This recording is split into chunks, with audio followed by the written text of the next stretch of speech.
Título: As Resistências à Psicanálise, 1925-1924.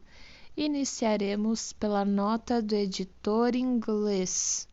A presente tradução inglesa é versão ligeiramente corrigida da publicada em 1950. O nome de Freud estava na comissão editorial do periódico em que este ensaio pela primeira vez apareceu em francês. Foi escrito a pedido de seu editor real, Albert Cohen, provavelmente em setembro de 1924.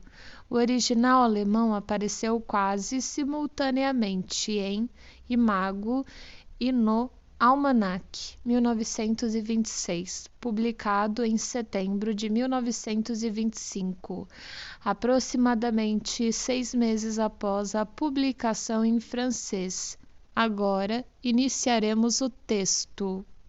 As resistências à psicanálise. Uma criança nos braços de sua babá voltará o rosto gritando à vista de um rosto estranho. Um homem piedoso começará a nova estação com uma prece e também saudará os primeiros frutos do ano com a benção. Um camponês se recusará a comprar uma foice a menos que ela porte a marca registrada que foi familiar a seus pais. A distinção entre essas situações é óbvia e pareceria justificar buscarmos um motivo diferente para cada uma delas. Não bastante, seria equívoco deixar de enxergar o que elas têm em comum. Em cada um dos casos, estamos lidando com um desprazer da mesma espécie. A criança o expressa de maneira elementar. O homem piedoso aplaca mediante um artifício, ao passo que o camponês o utiliza como motivo para uma decisão. A fonte desse desprazer é a exigência feitamente por algo que é novo. O dispêndio psíquico que ela exige, a incerteza alcançada até a ansiosa expectativa que ela traz consigo. Seria interessante dedicar um estudo completo às reações mentais à novidade, uma vez que, sob certas condições não mais primárias, podemos observar um comportamento do tipo contrário, uma sede de estimulação que se arremete sobre tudo aquilo que é novo, simplesmente porque é novo. Em assuntos científicos não deveria haver lugar para recuar-se ante a novidade. A ciência, em sua perpétua falta de compleição e insuficiência, é impelida a esperar sua salvação em novas descobertas e novas maneiras de olhar para as coisas. A fim de não ser enganada, ela procede bem em armar-se de ceticismo e não aceitar nada novo, a menos que tenha sofrido mais estrito exame.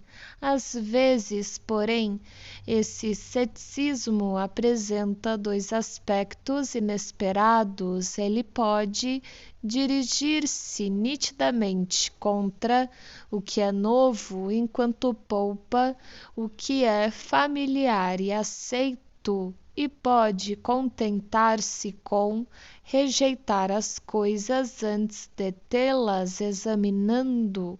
Comportando-se assim, ele, contudo, se revela como um prolongamento da reação primitiva contra o que é novo e como um disfarce para a retenção dessa reação.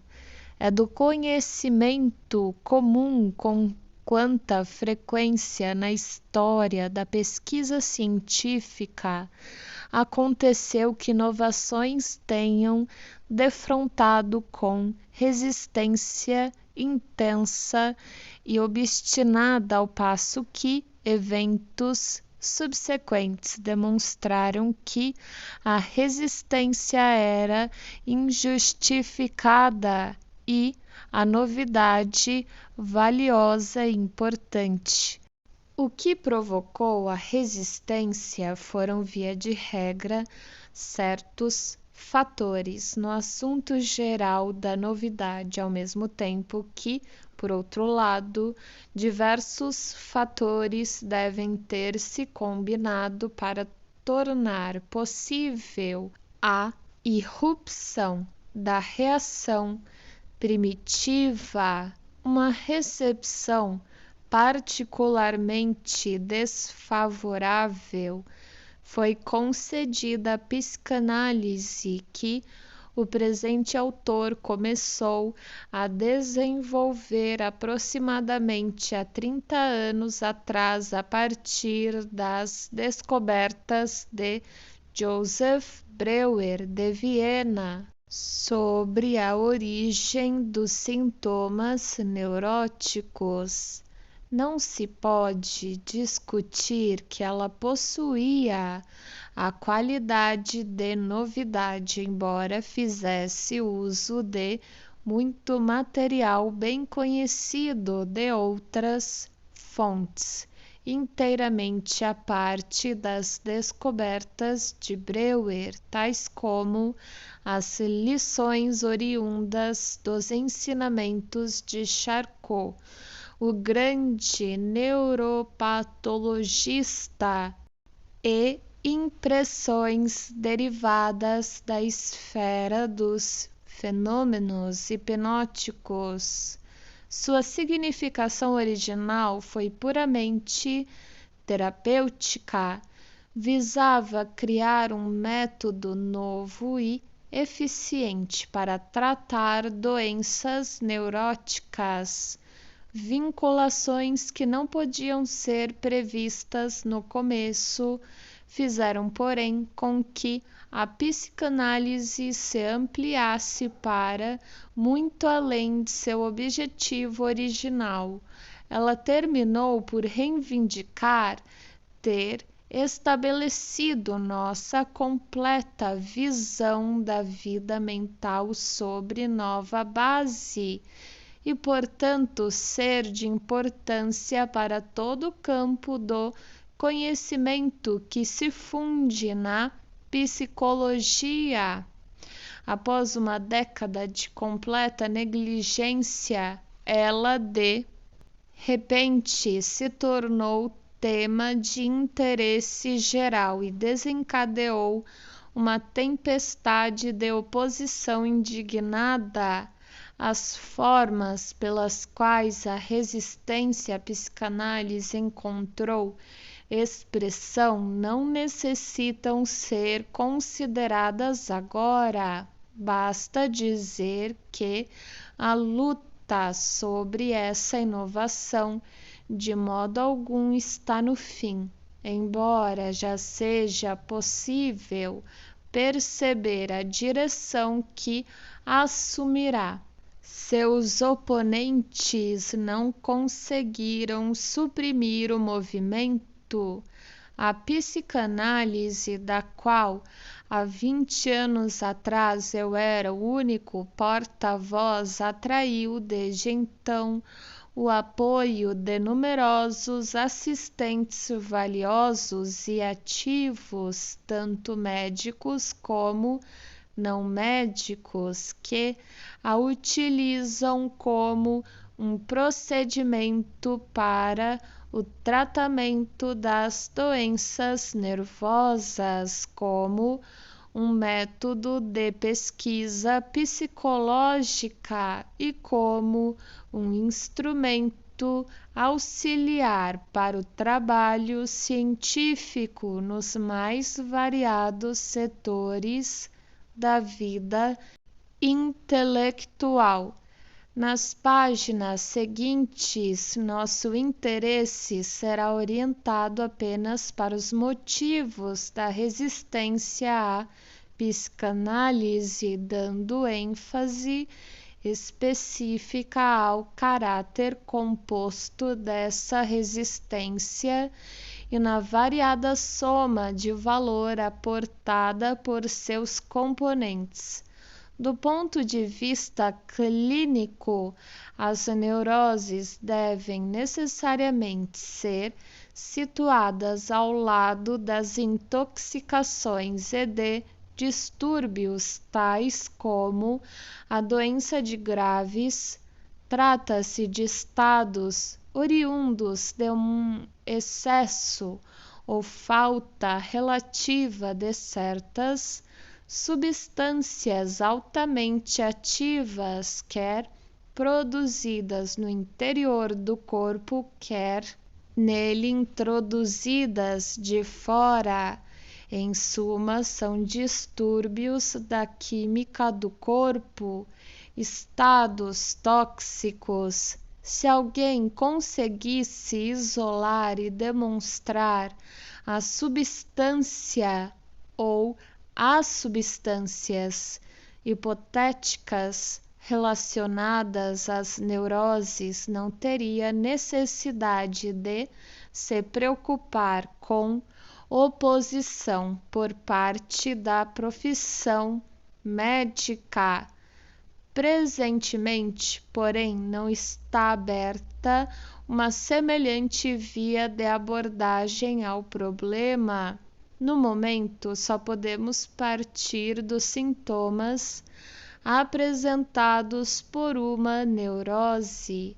Sintomas que, no caso da histeria, por exemplo, consistem em uma combinação de distúrbios somáticos e mentais. Ora, tanto os experimentos de Charcot quanto as observações clínicas de Breuer nos ensinaram que os sintomas somáticos da histeria também são psicogênicos, isto é, que são precipitados de processos mentais que percorreram seu curso, colocando-se um indivíduo em estado de hipnose.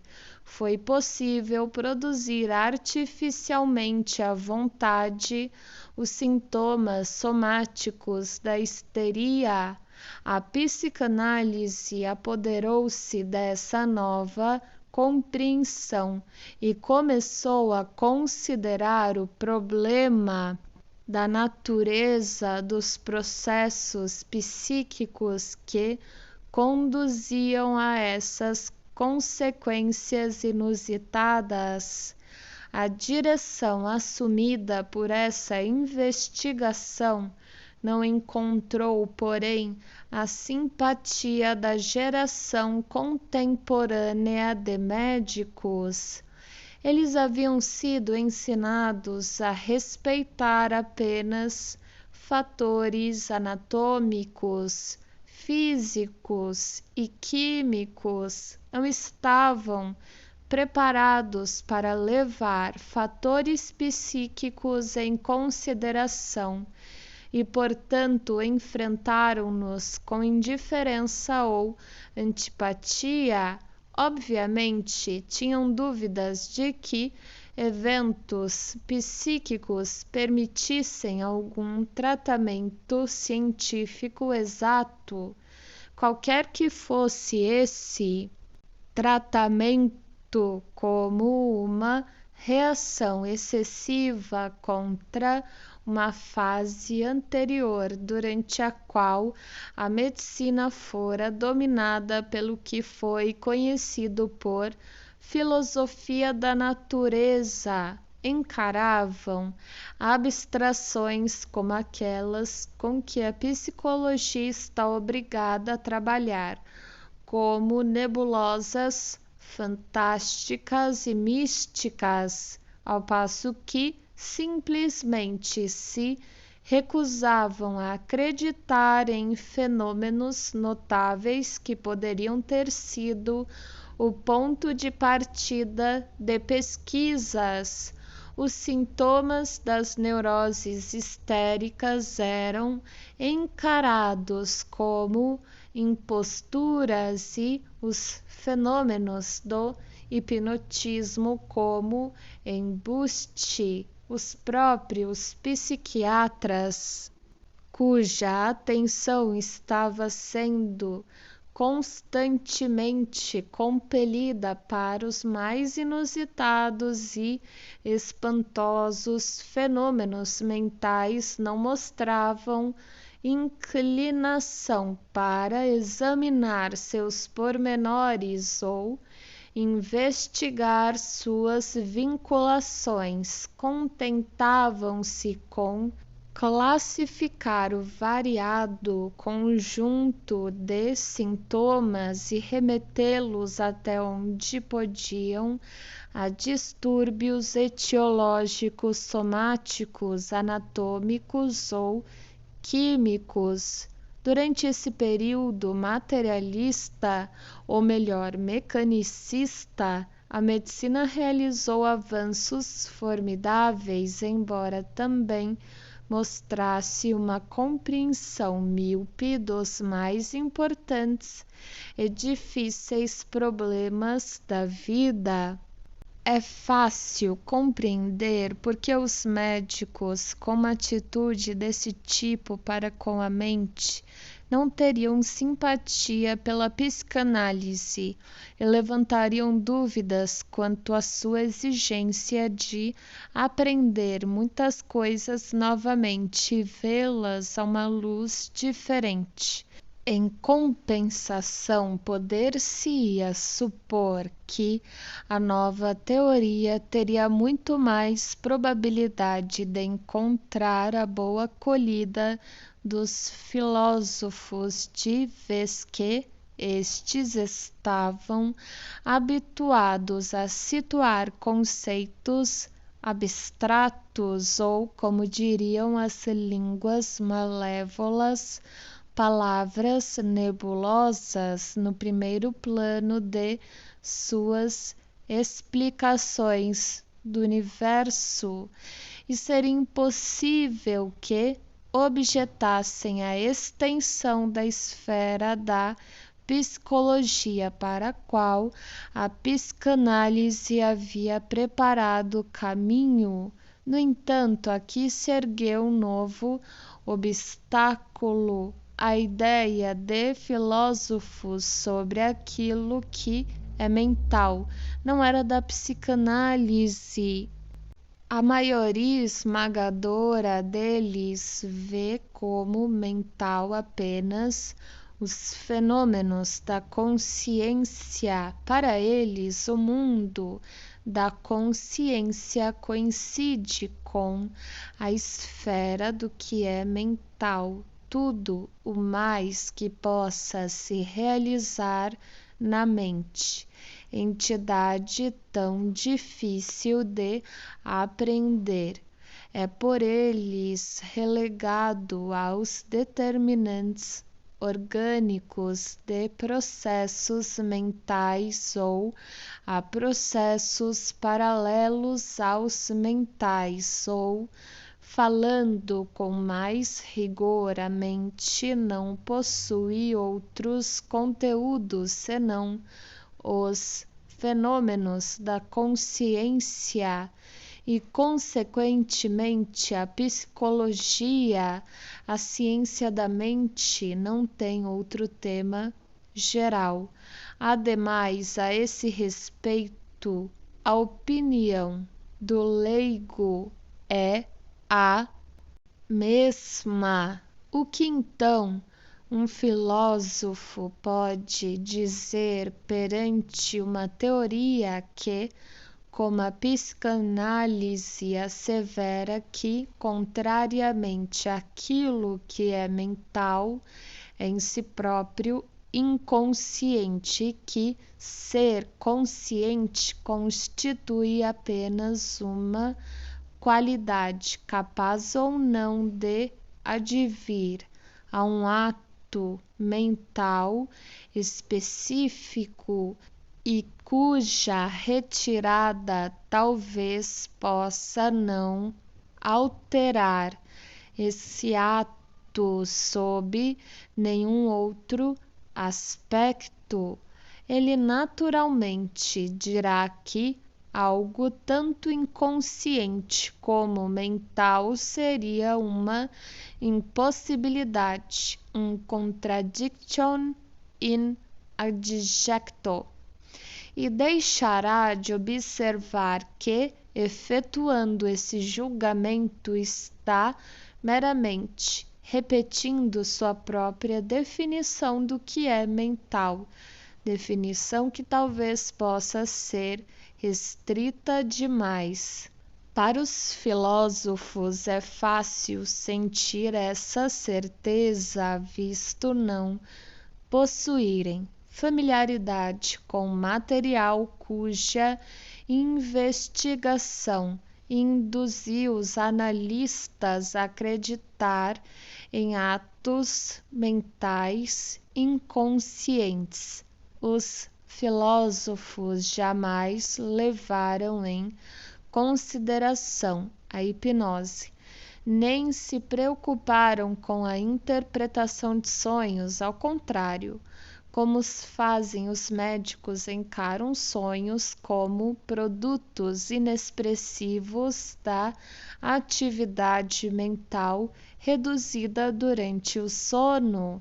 Mal se apercebem de que existem coisas como obsessões e delírios, e eles se veriam em situação muito embaraçosa caso lhe pedissem para explicá-las com base em suas próprias premissas filosóficas. Também os analistas se recusam a dizer o que é o inconsciente, contudo podem indicar o domínio de fenômenos cuja observação os obrigou a presumir sua existência. Os filósofos que ignoram outro tipo de observação que não seja autoobservação não podem acompanhá-los nesse domínio. Sucede então que a psicanálise nada deriva senão desvantagens de sua posição intermediária entre a medicina e a filosofia. Os médicos a veem como um sistema especulativo e recusam-se a acreditar que, como toda outra existência natural, ela se fundamenta numa paciente e incansável elaboração de fatos oriundos do mundo da percepção. Os filósofos, medindo-a pelo padrão de seus próprios sistemas artificialmente construídos, julgam que ela provém de premissas impossíveis e censuram-na porque seus conceitos mais gerais, que só agora estão em processo de evolução, carecem de clareza e precisão. Esse estado de coisas é suficiente para explicar a recepção relutante e hesitante da análise nos campos científicos. Ele, contudo, não explica as explosões de indignação, derrição e escárnio que, com desprezo de todo padrão de lógica e bom gosto, caracterizam os métodos controversos de seus oponentes. Uma reação desse tipo sugere que outras resistências além das puramente intelectuais foram excitadas e despertadas poderosas forças emocionais e deveras muitas coisas podem ser encontradas na teoria da psicanálise calculadas para produzir um efeito desse tipo sobre as paixões dos homens de toda espécie e não somente dos cientistas. Sobretudo, existe aquele lugar muito importante na vida mental dos seres humanos que a psicanálise atribui ao que é conhecido por instintos sexuais. A teoria psicanalítica sustentou que os sintomas das neuroses constituem satisfações substitutivas deformadas de forças instintuais sexuais, das quais a satisfação direta foi frustrada por resistências internas. Posteriormente, a análise, ao se estender além de seu campo original de trabalho e ao começar a aplicar-se à vida mental normal, procurou demonstrar que esses mesmos componentes sexuais possíveis de ser desviados de seus objetos imediatos e de ser dirigidos para outras coisas efetuavam as contribuições mais importantes às realizações culturais do indivíduo e da sociedade. Esses pontos de vista não eram inteiramente novos. A significação incomparável da vida sexual havia sido proclamada pelo filósofo Schopenhauer em uma passagem intensamente marcante. Ademais, aquilo que a psicanálise chamou de sexualidade não era em absoluto idêntico à impulsão no sentido de uma união dos dois sexos ou no sentido de produzir uma sensação prazerosa dos órgãos genitais. Tinha muito mais semelhança com o Eros, que tudo inclui e tudo preserva, do banquete de Platão. Os opositores da psicanálise esqueceram, contudo, seus ilustres precursores. Caíram sobre ela como se houvesse cometido uma agressão à dignidade da raça humana. Acusaram-na de pansexualismo, embora a teoria psicanalítica dos instintos tivesse sido sempre estritamente dualista e, em tempo algum, deixasse de reconhecer, juntamente com os instintos sexuais outros a que realmente atribui força suficiente para suprimir os instintos sexuais.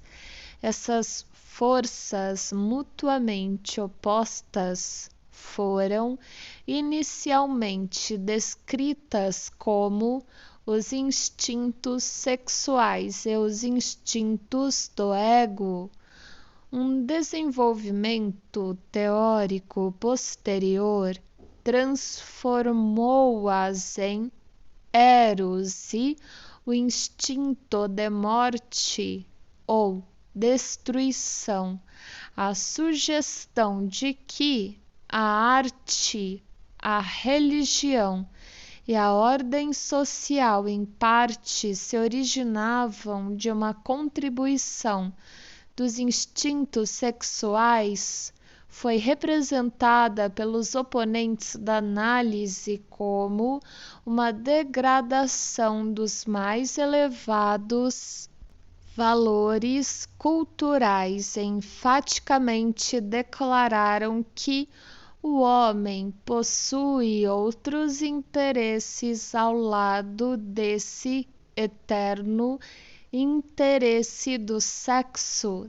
desprezando em seu zelo o fato de que também os animais têm outros interesses. Na verdade, estão sujeitos à sexualidade, não de modo permanente, como os homens, mas apenas mediante turnos que ocorrem em períodos específicos, desprezando também o fato de que a existência desses outros interesses no homem jamais foi discutida e que nada pode ser alterado no valor de uma realização cultural por demonstrar-se que ela derivou de fontes instintuais elementares e animais. Uma semelhante mostra de injustiça e falta de lógica clama por explicação. Sua origem não é difícil de encontrar. A civilização humana repousa em dois pilares, dos quais um é o controle das forças naturais e o outro a restrição de nossos instintos. O trono do governante repousa sobre escravos agrilhoados entre os componentes instintuais que são assim colocados a seu serviço. Os instintos sexuais, no sentido mais estrito da palavra, são conspícuos por sua força e selvageria. Que desgraça se eles se libertassem! O trono seria derrubado e o governante calcado sob pés. A sociedade está ciente disso e não permitirá que o assunto seja mencionado. Mas por que não?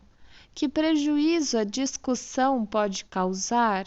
A psicanálise jamais disse palavra em favor dos instintos desagrilhoantes que danificariam nossa comunidade. Pelo contrário, emitiu uma advertência e uma exortação para que corrigíssemos nossos modos.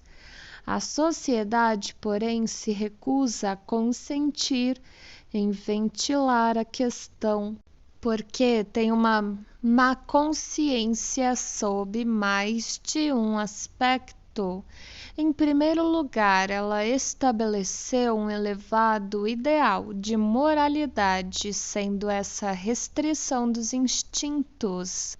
Insiste em que todos os seus membros preencham esse ideal sem se preocupar com a possibilidade de que a obediência possa pesar onerosamente sobre o indivíduo. Ela sequer é suficientemente opulenta ou bem organizada para poder compensar o indivíduo pela quantidade de sua renúncia instintual. Consequentemente, resta ao indivíduo decidir como pode obter, pelo sacrifício que fez, uma compensação suficiente para capacitá-lo a preservar seu equilíbrio mental. Em geral, ele, no entanto, é obrigado a viver psicologicamente além de seus recursos, ao passo que as reivindicações insatisfeitas de seus instintos o fazem sentir as exigências da civilização como uma pressão constante sobre ele.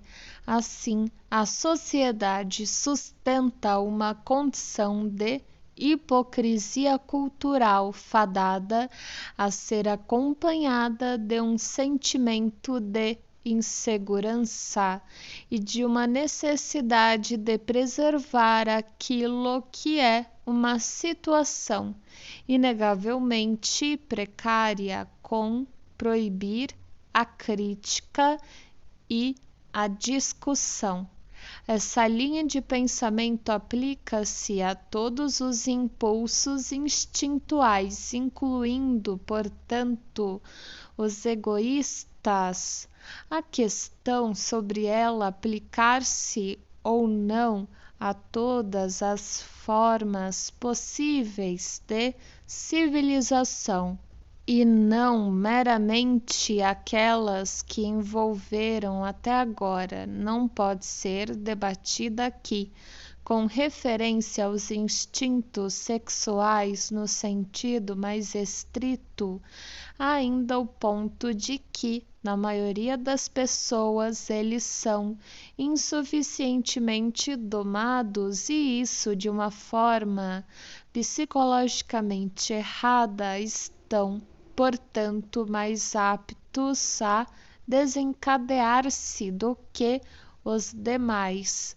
A psicanálise revelou as fragilidades desse sistema e recomendou que ele fosse alterado. Propôs uma redução no rigor com que os instintos são reprimidos e que, correspondentemente, se desse mais desempenho à veracidade. Uma quantidade maior de satisfação deveria ser facultada a certos impulsos instintuais em cuja supressão a sociedade excedeu um tanto no caso de alguns outros. O método ineficiente de suprimi-los mediante a repressão deveria ser substituído por algum procedimento melhor e mais seguro. Em resultado dessas críticas, a psicanálise é encarada como inamistosa à cultura e foi colocada sob um anátema como perigo social. Essa resistência não pode durar para sempre. Nenhuma instituição humana pode, a longo prazo, escapar à influência da crítica legítima. Contudo, a atitude dos homens para com a psicanálise ainda é dominada por esse temor que dá livre curso às suas paixões e diminui seu poder de argumento lógico. Com sua teoria dos instintos, a psicanálise ofendeu os sentimentos dos indivíduos na medida em que se consideravam como membros da comunidade social. Outro ramo de sua teoria estava destinado a ferir toda pessoa individualmente no ponto mais sensível de seu próprio desenvolvimento psíquico. A psicanálise livrou-se de uma vez por todas do conto de fadas de uma infância assexual. Demonstrou o fato de que interesses e atividades sexuais ocorrem em crianças pequenas desde o início de suas vidas. Mostrou por que transformações essas atividades passam como pela idade de 5 anos eles sucumbem à inibição e como da puberdade em diante entram a serviço da função reprodutiva. Reconheceu que a primeira vida sexual infantil atinge seu ápice naquilo que se conhece como complexo de Édipo, uma ligação emocional da criança ao genitor do sexo oposto, acompanhada por uma atitude de rivalidade para com o do mesmo sexo, e que, nesse período da vida, tal impulso se amplia desinibido para um desejo sexual direto. A confirmação disso é tão facilmente possível que somente esforços supremos poderiam conseguir desprezá-lo. Com efeito, todo indivíduo passou por essa fase. Posteriormente, porém, reprimiu energicamente seu teor e conseguiu esquecê-la. Dessa época pré-histórica da existência do indivíduo restou um horror ao incesto e um sentimento enorme de culpa. É possível que algo muito semelhante ocorresse na época pré-histórica da espécie humana como um todo, e que os primórdios da moralidade, da religião e da ordem social estejam intimamente vinculados à superação dessa era primeva. Para os adultos, sua pré-história parece tão ingloriosa que recusam permitir-se que os façam lembrar-se dela. Ficaram furiosos quando a psicanálise tentou levantar o véu da amnésia de seus anos de infância. Havia apenas uma saída. O que a psicanálise asseverava tinha de ser falso, e aquilo com pretensões de nova ciência havia que ser um tecido de fantasias e deformações. Assim, as resistências mais fortes à psicanálise não foram de tipo intelectual, mas surgiram de fontes emocionais, e se explicava tanto seu caráter apaixonado quanto sua escassez de lógica. A situação obedecia a uma fórmula simples. Os homens na massa se comportavam para com a psicanálise exatamente do mesmo modo que os neuróticos, em particular, em tratamento perante seus distúrbios. No entanto, através do trabalho paciente, é possível convencer esses últimos indivíduos de que tudo aconteceu como sustentamos nós próprios, não inventamos, chegamos a isso a partir de um estudo de outros neuróticos abrangendo um período de 20 ou 30 anos. A posição era ao mesmo tempo Alarmante, consoladora. Alarmante porque não era pouca coisa ter por paciente toda a raça humana, e consoladora porque, no fim das contas, tudo estava se realizando como hipóteses da psicanálise. Declaravam estar fadado a acontecer. Se, novamente, voltamos os olhos para as diversas resistências à psicanálise antes enumeradas, evidencia-se que apenas uma sua minoria pertence ao tipo que habitualmente surge contra a maior parte de inovações científicas de qualquer importância considerável. A maioria delas se deve ao fato de que poderosos sentimentos humanos são feridos pelo tema geral da teoria.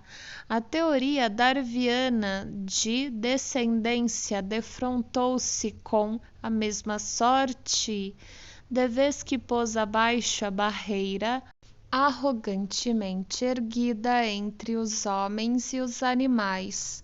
Chamei a atenção para essa analogia em um trabalho anterior, no qual demonstrava como a visão psicanalítica da relação do ego consciente com o inconsciente irresistível constituía um golpe severo para o amor próprio humano.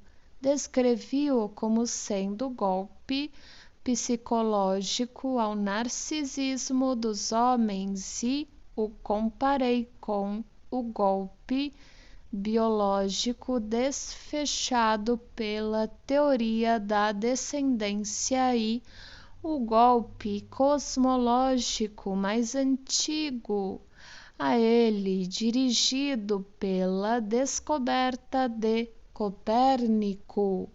Dificuldades puramente externas também contribuíram para fortalecer a resistência à psicanálise.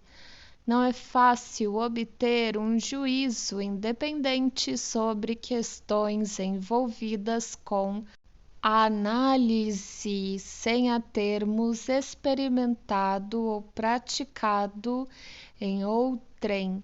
Também pouco se pode realizar esse último sem ter adquirido uma técnica específica e decididamente delicada, de vez que até recentemente não havia meios facilmente acessíveis de aprender a psicanálise e sua técnica.